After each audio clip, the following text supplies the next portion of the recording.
Oh boy, it's that time of year again. Halloween time. A time filled with scares, haunts, and spooks of all kind. Let us indulge in the yearly effort to stew up paranoia and go over 3 spooky hauntings. Let's begin. Let's first move to the Greyfriars Kirkyard, the resting place of Sir George Mackenzie, or as he is now infamously known, Bloody Mackenzie, a name which was gained through thousands of executions of countrymen that he carried out, a great deal of which were laid to rest in the kirkyard, and even Mackenzie himself was laid to rest there in 1691. Now nothing noteworthy happened for many, many years, and it seemed at last Bloody Mackenzie's reign of terror had come to an end. That was, until 1998 at least, when in the winter, a man broke into the tomb to ransack and steal anything he could sell, when the floor beneath him collapsed, dropping him into a pit of bodies, sending him into an understandable, screaming hysteria. This seemingly woke something up, as strange, violent happenings began.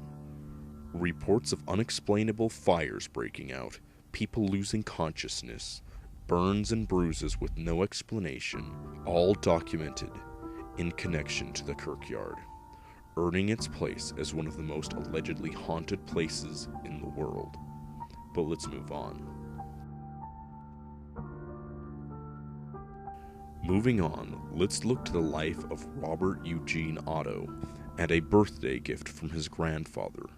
A small doll of a boy purchased on a trip to Germany, a doll the young boy who went by Gene named Robert, a name that is almost synonymous with the haunted object lore of nowadays. Gene and Robert were inseparable, with Gene always talking about him in the first person, and even sometimes blaming him for mishaps around the house. Initially, this didn't worry anybody, but as he grew older and the behavior continued, the family became suspicious, claiming to have heard giggling and others claiming to have seen the doll move. When Robert inherited the house, he was known to still keep the doll close, spending a great deal of time with him alone in the house, up until his death. And when that happened, Robert found himself a new companion in Myrtle Renter. In 1994, Myrtle donated Robert to the Front East Martello Museum, claiming he moved on his own and was subject to a haunting of sorts.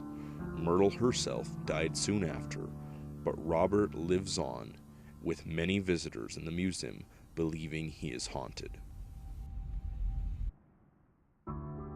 Let's move on to another gift given from a grandparent. Sean Robertson received a painting known only as the Anguished Man from his grandmother, and beyond just looking horrifying, it has a story to match. The painting, legend states, has the original artist's blood mixed with the paint, and soon after completion, the artist took his own life.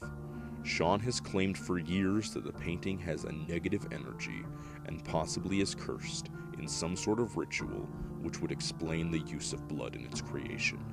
Many believers flock to Sean's own channel he created to try and document all of the activity it brings, from loud noises, shadows, and more, with chilling accounts of terror that it has caused him. The real mystery is the truth in its origin and hauntings, but it is a lastingly spooky painting that, if the stories ring true, holds a horrifying curse. But thanks for watching the video, and thanks for the fantastic support of this channel. I never would have dreamed of hitting 100 subscribers, yet here we are. Thanks again, have a good night, and a spooky Halloween.